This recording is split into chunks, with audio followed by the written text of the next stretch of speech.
So the article I chose to do my reverse outline on is called Caging of America, and it's by Adam Gopnik. Basically what it's about is the state of affairs in American prisons. So for anyone who doesn't know, the US has about 25% of the world's prisoners, so obviously they really over incarcerate their citizens. And this article kind of just dives deeper into that and looks at how that relates to race, how it looks at how people are being put in jail for things that are very minor or in other countries considered legal. For example, possession of marijuana. In some places in the States, that can put people in prison for a life sentence, whereas here in Canada and California and others, I think in other states too, that's become completely legal. So for that to have such a dramatic effect depending on just geographical location, I think says a lot. But yes, the article dives deeper into that and just looking at how people in America are treated by the law versus other countries. So one important point too is that a lot of prisons in America are private prisons, which means that money is involved a lot and big dollars are being spent to keep prisons full.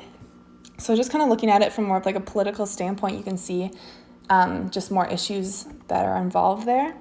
So the reason why I believe that people should read this article is because it kind of shines light on subjects that were not necessarily taboo before, but weren't talked about enough, and you could argue still are not talked about enough. But with the whole Black Lives Matter movement taking place now, not that the issues didn't take place in the past and won't take place in the future, but it's how it's been getting a lot of attention recently, and I think that this article relates really well with that. Now there's more people trying to seek out information and trying to educate themselves on the matter, and this article touches on the relationship to black communities and black people, relating that to the justice system and also just the mass incarceration.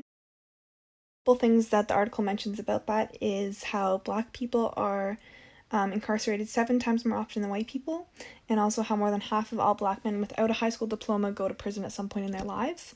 So obviously this stuff relates very closely to the Black Lives Matter movement, and it also clearly supports the reality of the bias in the justice system.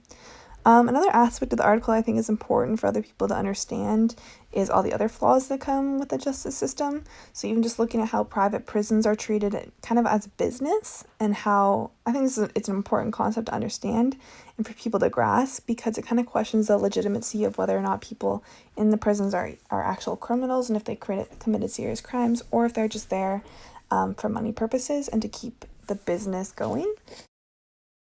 I think a lot of the value of this article comes also from where Gopnik provides some truth and kind of shine some light on what actually works to reduce the crime, rather than just acknowledging the issue of mass incarceration. So through the article, he examines New York City's story and how they reduce their crime rates, and how they achieve this without locking up mass amounts of people, like much of the country does.